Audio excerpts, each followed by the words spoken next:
Bueno, el tema instalado ya hace más de una semana, el acuerdo con la Unión Europea, y ha traído una revisión de discusiones que se perpetúan en la Argentina acerca de la matriz productiva de la Argentina. Se trata de una economía primarizada versus una economía industrialista. Estamos con Gustavo Grobocopatel, un hombre que lidera parte del sector agroexportador. Muchísimas gracias, Gustavo, por estar aquí. Gracias, un gusto estar aquí contigo. Bueno, tuviste palabras que han resonado fuerte en la opinión pública después de conocido el acuerdo con la Unión Europea en relación a que sí tenía que haber sectores que podían correr el riesgo de desaparecer. Bueno, era algo que era inevitable que sucediera. ¿Cómo es eso? Lo que pasa es que esas palabras fueron leídas con los prejuicios y con las viejas ideas que vos mencionabas con anterioridad. O sea, la discusión eterna en Argentina sobre si el campo, la industria, sobre si hay productos primarios o no productos primarios. Toda una discusión que nos llevó a la Argentina a llegar a donde estamos, ¿no? Un país que ha retrocedido, ha creado pobreza. O sea, hoy se sabe que no hay campo o industria. En realidad hay ecosistemas complejos que integran el campo con la industria y los servicios, que el valor agregado está en los productos, pero también en los procesos. Entonces, un mismo producto puede tener mucho valor agregado si hay una base científica, tecnológica que lo producen. Entonces, me parece que tenemos una cantidad enorme de prejuicios que, desde mi punto de vista, este anuncio del acuerdo con la Unión Europea dispara una serie de conversaciones, debates públicos de mucho interés, que tienen que ser analizados desde la lógica moderna de estos tiempos. Si seguimos analizando, discutiendo estos temas con los prejuicios de hace 30, 40 años, es probable que no lleguemos a tener algún tipo de claridad sobre el punto. Me parece interesante esta idea de que hay temas que se han abierto. Tratemos de conversar algunos de ellos. ¿Crees que la posición que lee en la explotación agropecuaria, en el agro, en ese sector, la lectura de una economía primarizada con poco valor agregado y que derrama poco a la sociedad, es una lectura desinformada o es una lectura sesgada por el peso ideológico? No, las dos cosas, porque el acuerdo con la Unión Europea lo que va a permitir es vender productos con más valor agregado y más diversificados.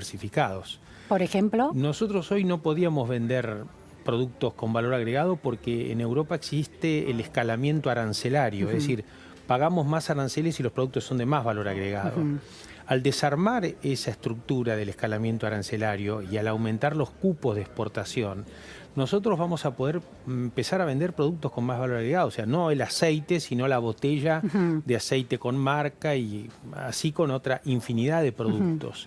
Entonces, me parece que el acuerdo justamente es al revés, no va a generar, o sea, genera condiciones para una sofisticación de la economía, no para una primarización de la economía, como se dice. Hoy en día, cuando exportás soja, ¿cómo llega a la Unión Europea, a Francia, por ejemplo? Hoy la soja se exporta y no tiene aranceles, o sea, está facilitado y favorecida la exportación de materias primas. Es decir, que no habría un cambio respecto ha llegado el acuerdo, no hay ningún cambio lo que tenemos hoy. Claro. Es decir, lo que cambia a lo que tenemos hoy es que vamos a poder exportar aceites, productos más sofisticados, harinas, pastas. Biodiesel, aceite de soja, en 4, 5, 10 años se iría desarancelando. Y muchos otros más productos mucho más elaborados. Puede ser que Argentina sea líder en el mercado mundial de quesos o de lácteos y que podamos venderle a Europa este tipo de productos que hasta ahora prácticamente era imposible. Está esta idea de que el campo es territorio, tiro las semillas, produzco, cosecho y exporto. Vos tenés una visión muchísimo más, de cerca y compleja, y hablas de, en tu contacto diario con los productores, de cómo, la gran pregunta es cómo subir el techo de productividad y lo que implica eso en términos de conocimiento. ¿Cómo es esa descripción? No, sí, el campo hoy es muy sofisticado, digamos, de hecho hay un uso intensivo de investigación y desarrollo, de ciencia, de biotecnología, de microbiología, de la electrónica, de información satelital, etcétera, etcétera. Y digamos, los productores estamos preocupados por tratar de empezar a subir los techos productivos. Hasta ahora hemos estado muy entretenidos en defendernos, ¿no es cierto?, en ver cómo subsistimos, pero de acomodarse la macroeconomía, de empezar a transitar este camino que pone el acuerdo con Europa y el acuerdo con el Mercosur, que también es necesario, los productores vamos a empezar a discutir la productividad. O sea, cómo subir los techos productivos y ser el sector agrícola más productivo del mundo. Y también cómo transformamos esas materias primas en productos más sofisticados, elaborados, incluyendo mayor cantidad de mano de obra. Ahora, cuando alguien piensa en intensificar la productividad, puede plantearse el riesgo o el miedo de que esa intensificación quiera decir el agotamiento de los suelos, el corrimiento de las fronteras agropecuarias, el uso indebido de pesticidas o de desarrollos transgénicos que impactan medioambientalmente y en la salud humana. ¿Cuánto de eso es cierto? Mira, la tendencia mundial es a utilizar prácticas que son más amables con el medio ambiente. Por ejemplo, la siembra directa es uno de ellos. Pero también empieza a haber una oferta cada vez mayor de productos biológicos. Es muy probable que en algunos años muchos de los fitosanitarios de origen químico que tengamos hoy pasen a ser, haya en ese portafolio más productos biológicos. Y yo creo que hay un tema que va a poner la agenda del convenio con el Mercosur y Unión Europea, que tiene que ver con el impacto ambiental, el impacto de la huella de carbono, el calentamiento global.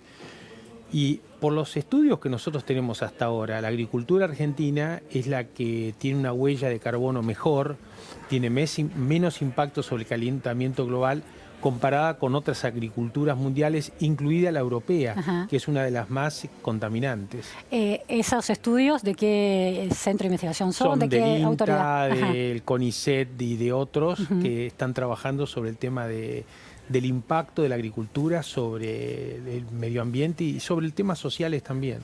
Ayer estuvo el embajador de Francia en Argentina, allí sentado, y hablamos de este tema. Uno de los reparos que puso el presidente Macron al acuerdo con el Mercosur fue los bajos estándares medioambientales y fitosanitarios de, por ejemplo, Brasil en términos de cuidado de los bosques. Hay una mirada crítica también de los agricultores franceses respecto de los estándares del Mercosur que harían que los costos aquí fueran más bajos y la competencia desleal con ellos que tienen estándares más altos y costos más altos. Bueno, yo creo que son parte de la agenda que se viene. La agenda que ¿Crees que los estándares aquí son bajos en ese sentido comparativamente con los europeos? Yo te podría dar seguridad, digamos, de que en Argentina esos estándares son de los mejores a nivel mundial.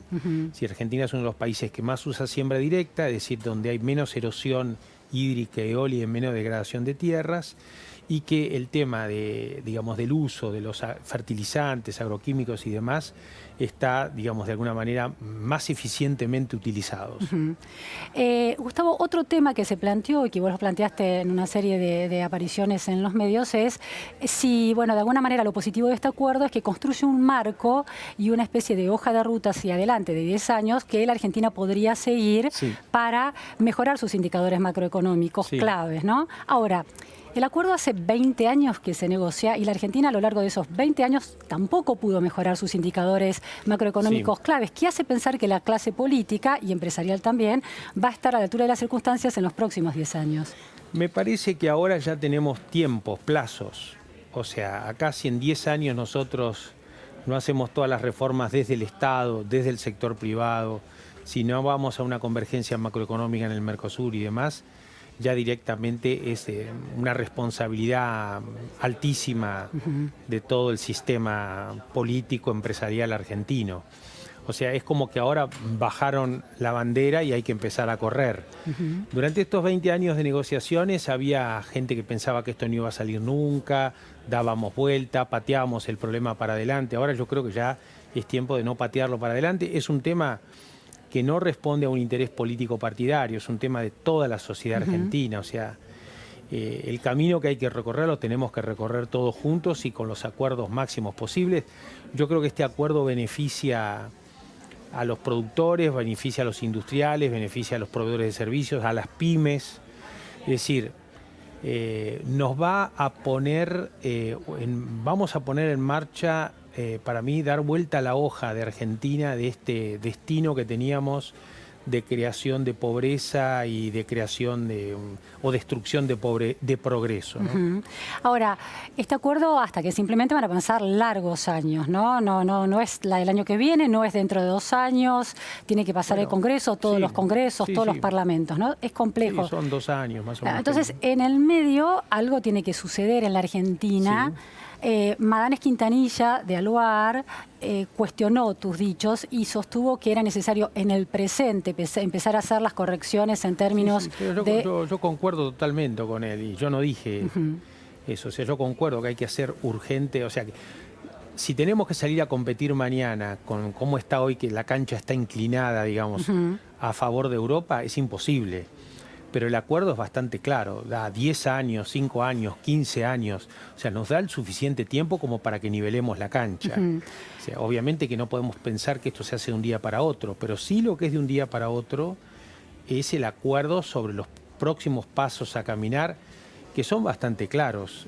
Y hay un acuerdo general, digamos, de que tenemos un sistema jubilatorio que no se puede sostener, tenemos que hacer una reforma laboral, tenemos que hacer una reforma del Estado, una reforma impositiva, que los empresarios tenemos que empezar a invertir en innovación y desarrollo, en creatividad, en formación de recursos naturales, de recursos humanos, que tenemos que integrarnos en el Mercosur más con Brasil, porque las empresas tenemos que salir a competir al mundo con una escala Mercosur, no con una escala Argentina. En fin, la orientación está más o menos clara. Ahí se disparan varias preguntas. La primera es, no hay tanto consenso acerca de, por ejemplo, la necesidad de una reforma laboral y de una baja o de una reforma del sistema tributario para bajar impuestos. Hay 2 polos en este escenario electoral y tienen miradas distintas sobre eso. Pero bueno, creo que mucha gente se opone, pero no sabe muy bien lo que opina el otro, ¿no? Yo no creo que tenga que haber una reforma laboral para destrucción de derechos de los trabajadores. O sea, tiene que ser una reforma laboral que de alguna manera estimule la creación de empleo de calidad.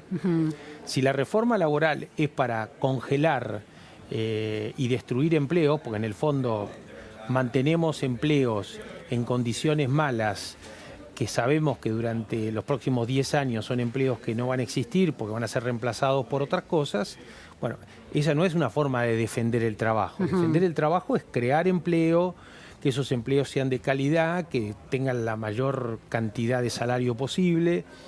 Y me parece que en eso va a haber acuerdo en la medida que empecemos a dialogar. Hay elecciones este año en Argentina. ¿Cuál de las 2 alianzas, coaliciones que se presentan y que tienen mayor posibilidad de ganar, la de Todos Juntos por el Cambio, la del Frente de Todos, te parece que puede representar mejor este nuevo escenario actual de la economía y de la sociedad? Yo creo que ahora hay como una discusión muy de corto plazo que está vinculada con la especulación de la elección.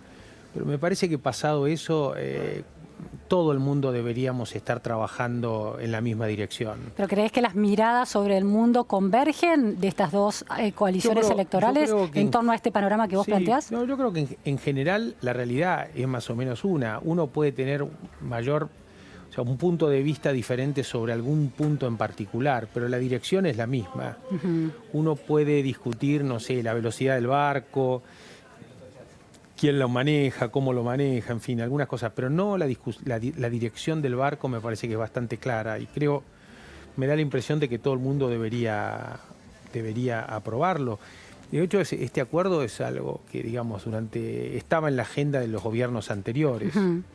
Ahora, por ejemplo, la exportación de carnes durante el kirchnerismo cayó olímpicamente y ese sector perdió stock, ¿no? Sí. Bueno, no quiere decir que lo vuelvan a hacer. Digamos, uno espera que hayan aprendido de los errores. Bueno, Gustavo, si uno piensa que a principio de siglo estuvo Roy Ora, un historiador experto en el tema de la historia del sector agropecuario, interesantísimo. Él planteaba que a fines del siglo XIX, principios del XX, el sector agroexportador era fuerte y permitía el crecimiento y el desarrollo de Argentina y una calidad de vida y unos niveles salariales muy atractivos, por eso la inmigración, ¿no? Llegaba a Argentina. Está el prejuicio de que una economía centrada en el sector agropecuario no distribuye bien la riqueza. Bueno, ¿cómo impactaría positivamente? Si no ha impactado hasta ahora, ¿por qué va a impactar hacia adelante? Bueno, digamos, el sector agropecuario, digamos, es responsable de la mayoría de las exportaciones, claro, el aporte que hace, digamos, en tema impositivo y demás. Pero al mismo tiempo ha crecido la pobreza. Es un problema de la clase política que no administra bien esa conexión. Es una cosa rarísima porque, digamos, sin ir más lejos, en Paraguay el tamaño del Estado es el 15% de la economía y la pobreza hoy es la mitad de hace 10 años. Acá el Estado no es el 15%, es el 40% de la economía y la pobreza crece permanentemente. Es decir, no está vinculado necesariamente con la recaudación y con el tamaño del Estado, sino con la calidad en la asignación de esos recursos. ¿Problema de la clase política, de la corporación política? Yo creo que es un problema de la calidad del Estado y la responsabilidad sobre esa calidad del Estado trasciende el sector político. Creo que el Estado es algo que tenemos que construir todos, incluido el sector privado. Última cuestión, Gustavo. Se habla del riesgo de bajas de aranceles de un lado, del otro, de cuotas, etcétera, de cómo puede impactar en la industria argentina y beneficiar al campo. Ahora, hoy la estructura impositiva argentina ¿es equitativa en términos de que castiga a todos por igual? ¿Ese es el gran problema antes que las exportaciones o las importaciones que vienen de afuera? La primera cuestión sobre el tema impositivo es que la estructura impositiva en Argentina es muy alta en relación a los servicios que presta el Estado. Es decir, no es que la más alta del mundo, en los países escandinavos es más alta, pero los servicios que presta el Estado son de otra categoría. Entonces, uno, digamos, dice, si uno transformaría el Estado en 2 o 3 años, a lo mejor no es necesario bajar, pero me parece a mí que eso va a ser muy difícil o casi imposible de hacerlo.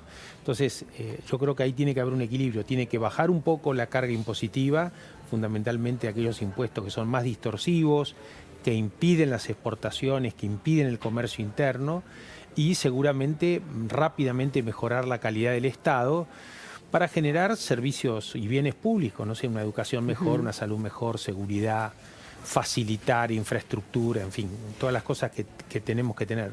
Pero con este sistema tributario, con este sistema laboral, con este sistema educativo... Es imposible competir, imposible. O sea, pero yo no discuto eso. Yo lo que digo es que el acuerdo da un tiempo suficiente para que hagamos las cosas. Y tenemos que poner a hacer las cosas. Yo no tengo la expectativa de que sea ahora, pero después de las elecciones, el día después, tiene que haber una agenda bien clara de todas las reformas, transformaciones y acuerdos para saber hacia dónde vamos. Si eso está claro al día después, es muy probable que vengan inversiones europeas a la Argentina, que podamos generar puestos de trabajo, que industrialicemos la ruralidad, como decía Cristina, o que nos transformemos en supermercado del mundo, como dice Macri. Muchísimas gracias, Gustavo Groboco-Patel.